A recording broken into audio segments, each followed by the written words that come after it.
This lecture will explain you how to draw a Hasse diagram.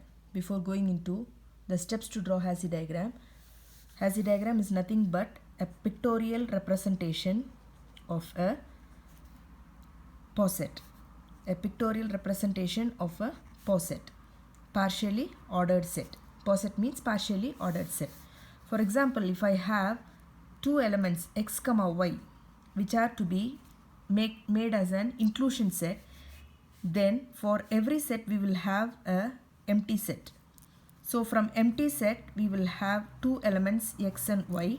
A possible combination of xy is xy, which has both elements x and y. So this is your Hasse diagram for two elements. If it is going to be for three elements x, y and z, then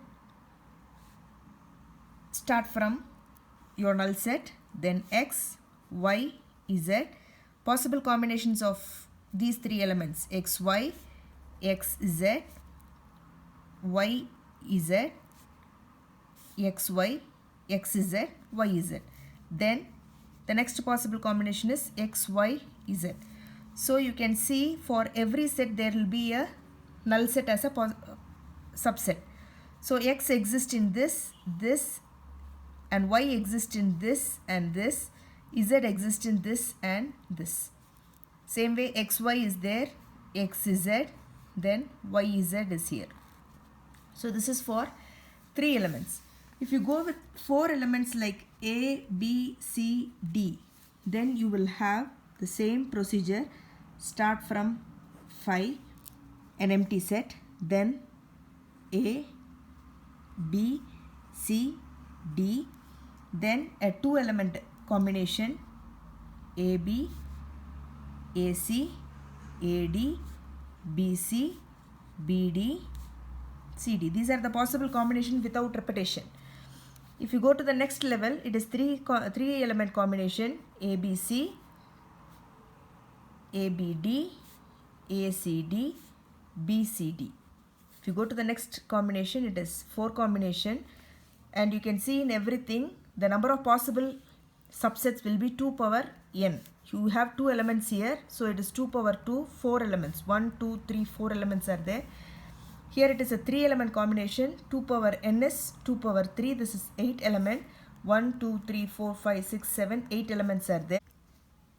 Similarly, when you go for a 4 element combination, it is 2 power n, which is 2 power 4. So how many will be there? 16 sub elements will be there. So I am just going to take 4 elements A, B, C and D, starting from phi, an empty set. You know that every element has a subset to be its null set. Null set is a subset of every set. So A, B, C, D, then combination of two elements AB, AC, AD, BC, BD, CD. I am just making a shuffled combination. If you go for three pairs ABC, ABD, ACD and BCD, then automatically in the next level it is ABCD. So now you can see A is present in, you have to link where A is present. A is present in all these three. Then B. Then going with C, this. Then going with D, you will have the combination as this. Same like that, this is AB, it is present here, it is present here. AC is present here and here. AD is present here and it is present here. BC is present in this and in this. BD is present in this and in this. CD is present in this and in this. Then finally ABCD is present in all this.